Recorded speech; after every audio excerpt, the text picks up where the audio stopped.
ഈ കാലഘട്ടത്തിൽ ഡിജിറ്റൽ വേൾഡിൽ നമുക്ക് അങ്ങനെ ഭയങ്കര പ്രൈവസിയിൽ മുന്നോട്ട് പോകാൻ പറ്റുക എന്ന് പറയുന്ന ഒരു വലിയ ചോദ്യമുണ്ട്. സിനിമ തുടങ്ങുന്ന സമയത്ത് കഴിഞ്ഞ 34 വർഷമായിട്ട് എൻ്റെ കൂടെ നിന്ന് എന്നെ നയിച്ച പ്രിയപ്പെട്ട കുടുംബ പ്രേക്ഷകർക്ക് പ്രതീക്ഷയോടെ പ്രാർത്ഥനയോടെ ഈ 150ാമത്തെ സിനിമ സമർപ്പിക്കുന്നതാണ് എഴുതിയിരിക്കുന്നത്. ശരിക്കും കഴിഞ്ഞ 30 വർഷക്കാലം ഏറ്റവും കൂടുതൽ ഫാമിലി ഓഡിയൻസിൻ്റെ സപ്പോർട്ട് കിട്ടിയിട്ടുള്ള നടന്മാരിൽ ഒരാളാണ് ഞാൻ.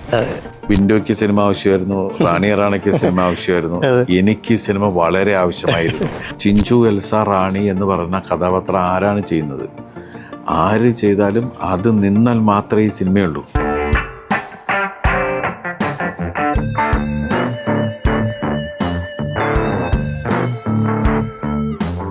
പ്രിൻസ് ആൻഡ് ഫാമിലി എന്ന ചിത്രത്തിൻ്റെ വിശേഷങ്ങളുമായി നമ്മളോടൊപ്പം ചേരുന്നു നമുക്ക് ഏറെ പ്രിയപ്പെട്ട നമ്മുടെ ദിലീപേട്ടൻ. ദിലീപേട്ട നമസ്കാരം. നമസ്കാരം. ഞാനിന്നലെ തൃശ്ശൂർ ഗിരിജ തിയേറ്ററിൽ ഈ സിനിമ പോയി കണ്ടു. കുടുംബ പ്രേക്ഷകർ ഇങ്ങനെ നിറഞ്ഞ് തിയേറ്ററിൽ മുഴുവൻ മനസ്സോടെ ആസ്വദിക്കുകയാണ്. കുഞ്ഞു കുഞ്ഞു തമാശകൾക്ക് പോലും പൊട്ടിച്ചിരിക്കാൻ മടിയില്ലാത്ത, വലിയ പിരിമുറുക്കമൊന്നും കാണിക്കാതെ നല്ലതിനെ അഭിനന്ദിക്കാൻ പാകത്തിന് ഫാമിലി സിനിമ ആസ്വദിക്കുന്നത് കൂടെ ഇരുന്ന് കണ്ടപ്പോൾ എനിക്ക് വലിയ സന്തോഷം തോന്നി. ഈ സിനിമയുടെ ടൈറ്റിലും ഉണ്ട് പ്രിൻസ് ആൻഡ് ഫാമിലി എന്നുള്ളത്. അതെ. സിനിമ തുടങ്ങുന്ന സമയത്ത് കഴിഞ്ഞ 34 വർഷമായിട്ട് എൻ്റെ കൂടെ നിന്ന് എന്നെ നയിച്ച പ്രിയപ്പെട്ട കുടുംബ പ്രേക്ഷകർക്ക് പ്രതീക്ഷയോടെ പ്രാർത്ഥനയോടെ ഈ 150ാമത്തെ സിനിമ സമർപ്പിക്കുന്നതാണ് എഴുതിയിരിക്കുന്നത്. അപ്പോൾ ഫാമിലി ഓഡിയൻസിൻ്റെ ഒരു സപ്പോർട്ട് ഈ കഴിഞ്ഞ 150 സിനിമകളിലും ഈ സിനിമയിലും എത്രത്തോളം ഉണ്ട്? ശരിക്കും കഴിഞ്ഞ 30 വർഷക്കാലം ഏറ്റവും കൂടുതൽ ഫാമിലി ഓഡിയൻസിൻ്റെ സപ്പോർട്ട് കിട്ടിയിട്ടുള്ള നടന്മാരിൽ ഒരാളാണ് ഞാൻ. ഇന്നും ഞാൻ നിലനിൽക്കുന്നത് ആ കുടുംബ പ്രേക്ഷകരുടെ സപ്പോർട്ടും പ്രാർത്ഥനയും കൊണ്ടുപോകാം. ഒരുപാട് പ്രാർത്ഥന എനിക്ക് കിട്ടിയിട്ടുണ്ട്. അത് നമ്മൾ ഓരോ ഫംഗ്ഷനും ചെല്ലുമ്പോഴും, ഇപ്പോൾ ഈ സിനിമയെക്കുറിച്ച് പറയുകയാണെങ്കിൽ ഈ സിനിമ റിലീസ് ചെയ്തതിന് ശേഷം ഞങ്ങൾ മലബാർ ഏരിയയിലേക്ക് ട്രാവൽ ചെയ്തു തിയേറ്ററുകളിൽ. അവർക്കറിയില്ല ഞാൻ വരുന്നൊന്നും.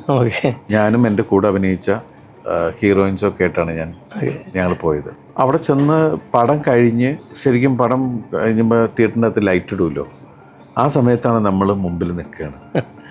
അപ്പോഴാണ് ഇവർ ഭയങ്കര സർപ്രൈസായിട്ട്, അത് ആ സീനിൻ്റെ നമ്മൾ കണ്ണ് നനയാന്ന് പറയില്ലേ, ആ കണ്ണ് നനഞ്ഞ കണ്ണോടുകൂടി ഇങ്ങനെ ആകെ ഇതൊക്കെ തുടച്ചൊക്കെ നിൽക്കുന്ന ചില ആൾക്കാർ അങ്ങനെ.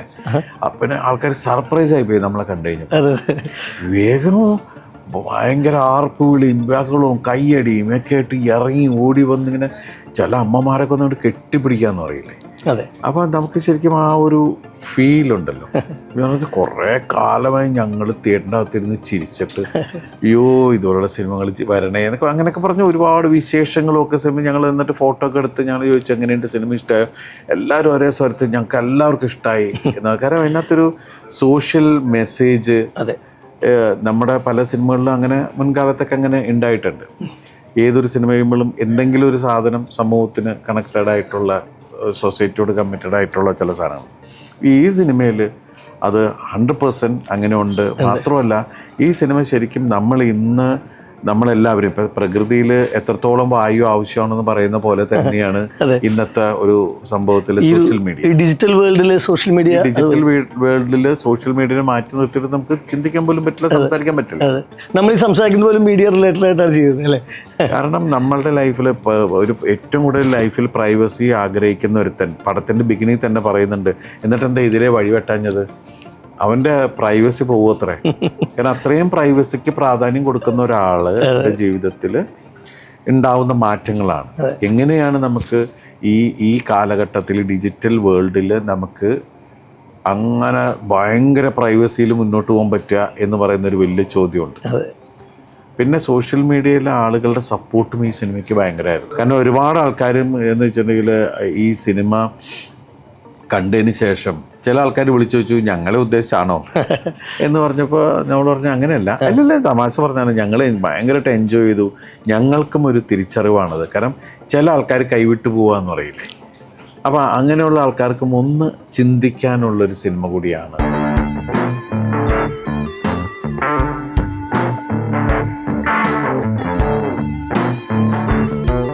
ദിലീപേട്ട, സിനിമ ആസ്വദിപ്പിക്കുന്നു, രസിപ്പിക്കുന്നു, സന്തോഷിപ്പിക്കുന്നു എന്നതിനൊക്കെ ഒപ്പം സിനിമ ഒരു റീതിങ്കിങ്, ഒരു പുനർവിചിന്തനത്തിന് കൂടെ കാരണമാകുന്നു എന്നുള്ളത് ഇന്നത്തെ സമകാലിക ജീവിതത്തിൽ വളരെ പ്രതീക്ഷ നൽകുന്ന ഒരു കാര്യമാണ്. അപ്പോൾ ഈ സിനിമയിൽ ദിലീപേട്ടൻ നായികയോട് ചോദിക്കുന്ന ഒരു ചോദ്യമുണ്ട്.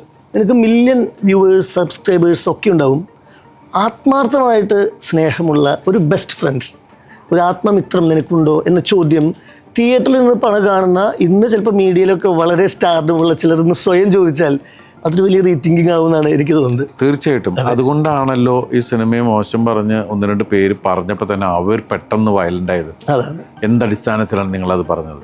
ഞങ്ങൾ ആ സിനിമ കണ്ടവരാണ് എന്ന് പറയുന്നത് വെച്ചിട്ടുണ്ടെങ്കിൽ അത് അവരുടെ ജീവിതത്തിൽ അത് ഈ പറയുന്ന ഇപ്പം ഹരി പറഞ്ഞ പോലത്തെ ആ ഒരു ചിന്തിക്കാനുള്ളൊരു അവസ്ഥ ഉണ്ടാക്കാന്ന് പറയില്ലേ, അത് ഉള്ളത് കൊണ്ട് മാത്രമാണ്. കാരണം ഇതിന് വെച്ചിട്ടുണ്ടെങ്കിൽ ഇന്നത്തെ സൊസൈറ്റിയിൽ ഇതിൻ്റെ റെലവൻസ് ഭയങ്കരമാണെന്ന് ഉത്തമ ബോധ്യം ഈ സിനിമ കണ്ട എല്ലാവർക്കും ഉണ്ട്.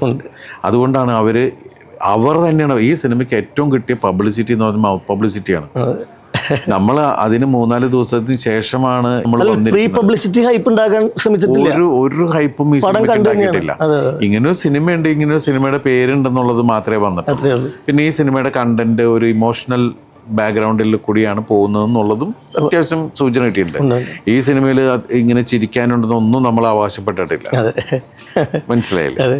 അപ്പോൾ അതുകൊണ്ടെന്ന് വെച്ചിട്ടുണ്ടെങ്കിൽ വളരെ പ്ലെയിനായിട്ട് മനസ്സോടുകൂടി തന്നെയാണ് ഇതിനെ ഒരു പ്രതീക്ഷയില്ലാണ്ട് ഈ സിനിമ ഒന്ന് കണ്ടപ്പോഴാണ് അവനിങ്ങനെ സാധാരണ പോലെ ഇങ്ങനെ പരിചയപ്പെടുത്തിയൊക്കെ ഇങ്ങനെ പോയി പെട്ടെന്നാണ് ഒരു ട്വിസ്റ്റ് സംഭവിക്കുകയും വന്ന് കയറുന്ന എലിമെന്റ് ഇതൊരു സോഷ്യൽ എലിമെൻ്റാണ് വന്ന് കയറുന്നത്. പിന്നെ ലൈഫിൽ അത് വെറുതെ തമാശ മാത്രമല്ല, ചിരിപ്പിക്കുകയും ചിന്തിപ്പിക്കുകയും കണ്ണ് നനയിപ്പിക്കുകയും ഒക്കെ. എനിക്ക് തോന്നുന്നത് നമ്മുടെ എല്ലാവരുടെ ജീവിതവുമായിട്ട് ഇതിന് ഭയങ്കര റിലേറ്റ് ചെയ്യാൻ പറ്റിയതുകൊണ്ടാണ് ഈ സിനിമയെ ഇത്ര വിജയത്തിലേക്ക് ഇത് കൊണ്ടുപോകുന്നത്. അതത്ര പൂർണ്ണമായിട്ട് കഥാപാത്രങ്ങൾ നന്നായി അവതരിപ്പിക്കുകയും ചെയ്തിട്ടുണ്ട്. ദിലീപേട്ടനോടൊപ്പം നായികയായിട്ടുള്ള കുട്ടി നല്ല പെർഫോമൻസ് ആയിരുന്നു. ആ ക്യാരക്ടർ റാണിയ റാണ എന്നാണ് ആ കുട്ടിയുടെ പേര്. ആ കുട്ടിയുടെ ആദ്യത്തെ സിനിമ നമ്മളെ സിനിമ കണ്ടാൽ പറയില്ല, വെരി എക്സ്പീരിയൻസ്ഡ് ആയിട്ടുള്ള ഒരാൾ ചെയ്യുന്ന പോലെ തന്നെ ചെയ്തു ഭയങ്കരമായിട്ട്. ഞങ്ങൾ ഷൂട്ട് ചെയ്യുന്ന സമയത്ത് ഞങ്ങൾക്ക് ഇപ്പം ഞാൻ ആദ്യം ഈ കഥ ഷാരിസും മിൻറ്റും എന്ന് പറയുമ്പോൾ ഞാൻ പറഞ്ഞതെന്ന് വെച്ചിട്ടുണ്ടെങ്കിൽ ഈ സിനിമയിലെ ശരിക്കും മെയിൻ കഥാപാത്രം ആ കുട്ടിയാണ്. ആ കഥാപാത്രം ചിഞ്ചു എൽസ റാണി എന്ന് പറഞ്ഞ കഥാപാത്രം ആരാണ് ചെയ്യുന്നത്? ആര് ചെയ്താലും അത് നിന്നാൽ മാത്രമേ ഈ സിനിമയുള്ളൂ. അപ്പോൾ നമ്മളിങ്ങനെ ഇവിടുത്തെ ആർട്ടിസ്റ്റുകൾ ഇപ്പോൾ നിലവിലുള്ള ആൾക്കാരെക്കുറിച്ച് ചിന്തിച്ചു, പക്ഷെ അപ്പോൾ അവരെക്കുറിച്ചൊരു ധാരണയുണ്ടാവും ജനങ്ങൾക്ക്. അങ്ങനെയാണ് പുതിയ ആൾക്കാരിലേക്ക് പോകാമെന്ന് പറഞ്ഞിട്ട് പുതിയ ആൾക്കാരെക്കുറിച്ച് ചിന്തിച്ചു. അപ്പോൾ ആ ദൈവാനുഗ്രഹം കൊണ്ട് നമുക്ക് ആ സമയത്ത് സിനിമയിൽ എങ്ങനെയെങ്കിലും കയറി പറ്റണം എന്ന് ആഗ്രഹിച്ചുകൊണ്ടിരുന്ന ഒരു പെൺകുട്ടി. എനിക്ക് തോന്നുന്നു അവർ പിന്നീട് പറഞ്ഞു, ഞാൻ 20 വർഷക്കാലമായി സിനിമയിൽ എൻ്റെ മനസ്സ് മുഴുവൻ സിനിമയാണ്. കലാമണ്ഡലത്തിലൂടെ പഠിച്ച ഒരു വലിയ നർത്തകിയാണ് ആ കുട്ടി. അപ്പോൾ ആ കുട്ടിയുടെ ഒരു സമയം, അല്ലെങ്കിൽ നമ്മൾ അതിൻ്റെ യൂണിവേഴ്സ് നമ്മൾ ആഗ്രഹിക്കുന്ന കേൾക്കുക എന്ന് പറയുന്നത് എന്ന് പറയുന്ന പോലെ കറങ്ങി ആ കുട്ടി ഈ സിനിമയ്ക്ക് ഗുണകരമായിട്ട്.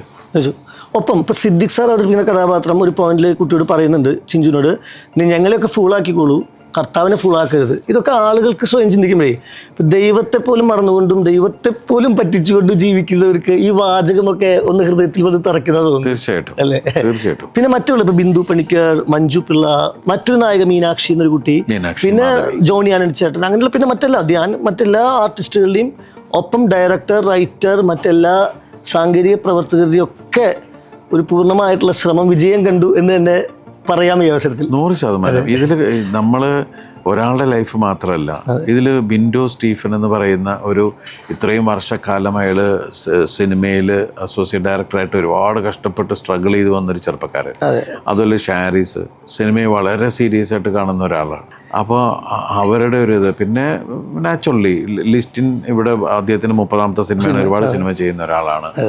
അപ്പോൾ ഒരു പുതിയ ഒരാൾ വരുന്ന സമയത്ത് ഇതിൽ ശരിക്കും പറഞ്ഞാൽ ഏറ്റവും വലിയ ചെന്നു ബിൻഡോയ്ക്ക് സിനിമ ആവശ്യമായിരുന്നു, റാണിക്ക് സിനിമ ആവശ്യമായിരുന്നു, എനിക്ക് സിനിമ വളരെ ആവശ്യമായിരുന്നു.